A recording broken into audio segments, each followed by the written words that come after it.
안녕하세요. 예한세무에게 이마섭 세무사입니다. 5분 특강 기업진단 이것만은 알고 가자. 이번 시간은 제12강 재고자산의 평정 및 진행률에 대해 살펴보도록 하겠습니다.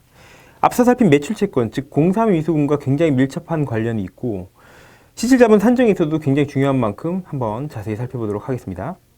재고자산의 평정입니다. 즉 건설업에서는 재고자산이 생겨서는 안 된다고 보면 될 것 같습니다. 1년 초과 재고자산은 기본적으로 부실자산이고요. 이게 왜 그런지 한번 살펴보겠습니다. 유일하게 인정되는 것이 재고자산의 경우 단기공사입니다. 단기공사, 즉 1년 이내 공사의 경우는 인도기준을 적용하기 때문에 재고자산의 경우 인정이 되는 거고요. 그래서 미성공사 인정되는 것은 단기공사만 가능하다라고 보시면 되겠는데, 그럼 건설업인 경우에 재고자산이 있는 경우 접근 방법은 어떻게 되냐? 일단 첫 번째 단기공사인지 여부를 살펴봐야 되겠죠. 그게 아니면은 전부 부실자산이다 라고 보시면 되겠습니다. 그러나 이게 또 문제가 되는 것이 등록관청에서 이걸 굉장히 또 타이트하게 보는데요.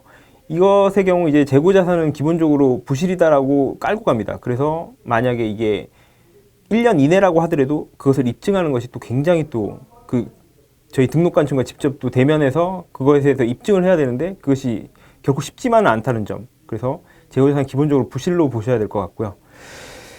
다음으로 재고자산 중 그러면 부실자산으로 보는 사례는 어떤 것들이 있느냐? 세 가지가 있는데, 첫 번째 원재료. 분식을 위해 이미 투입된 원자재 등을 재고자산으로 남겨둔 경우죠. 분식, 즉 꾸며내기 위해 갖고 분식을 한 겁니다. 그래서 원자재를 남겨둔 경우에는 인정받을 수 없고요. 가설재. 가설재란 무엇이죠? 공사를 위해 임시적으로 설치했다가 공사가 완료된 후엔 다 철거해가는 그런 재료를 얘기하는 거죠. 그런 경우에도 실제하지 않는 가설재를 재고자산으로 남겨둔 경우에는 인정받을 수 없다라는 것입니다. 세 번째가 가장 많은 경우인데요. 미성공사, 즉 미완성공사 도급에 대해서 진행기준에 따라 회계 처리를 해야 함에도 불구하고 일부러 하지 않고 재고자산으로 남겨둔 경우입니다. 풀어서 얘기하면 진행기준으로 회계 처리해서 수익금액을 계상하고 미완성공사를 전액 공사원가로 대체해야 함에도 불구하고 재고자산으로 남겨둔 경우입니다. 이 경우 인정받을 수 없고 부실자산을 처리한다는 점 기억해 주시기 바랍니다. 그럼 이 진행률이 왜 중요한지 한번 살펴보도록 하겠는데요. 진행률 계산은 이제 기본적으로 저희가 사실 기업회계 기준은 단기, 장기 할 것 없이 기본적으로 그 진행 기준이 원칙이고, 예외적으로 비상장 중소기업의 경우에만 1년 이내 단기 공사인 경우에 인도 기준을 허용하는 것입니다. 저희가 대부분 이제 비상장 중소기업이다 보니까 아까 얘기한 대로 1년 이내 단기 공사는 이제 저희가 인도 기준을 적용하는 것이고요. 그렇게 해서 진행률 계산은 1년 이상 초과되는 경우에는 진행률 계산은 필수다라는 것이고, 그럼 진행률은 어떻게 계산되냐?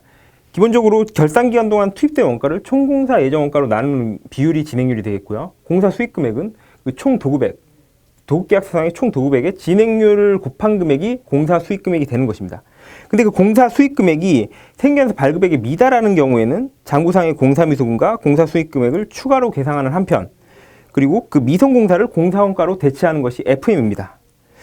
근데 이렇게 진행률에 의해서 계산을 해야 하는 게 원칙임에도 불구하고 이게 쉽지만은 않아요. 왜냐면은 세 가지가 이제 필요한데, 도급계약서랑 총공사 예정원가 명세서, 그리고 현장별로 이제 투입된 원가에 대해서 전부 다 산정을 해야 되는 것들이 결코 만만치 않고 쉽지 않은 일이다라는 거죠.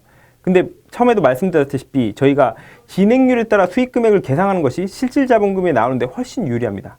근데 그 부분도 있는데다가 지금처럼 등록관청에서는 재고자산의 경우 그 부실자산으로 처리하는 경우가 많기 때문에 우리는 이게 실질자본금이 잘 나오는 쪽으로 유도하기 위해서 실제 업체에서도 그런 계약서들을 전부 징치를 해서 진행률에 따라 수익금액을 계상하도록 저희가 적극적으로 노력을 해서 수익금액을 계상해야 되겠습니다. 그렇게 해야 실질자본금이 잘 나오기 때문에 그 부분을 유념해 주시면 되겠습니다. 이상으로 재고자산 및 진행률에 대해서 살펴보았습니다. 지금까지 5분 특강 이마섭 세무사였습니다. 감사합니다.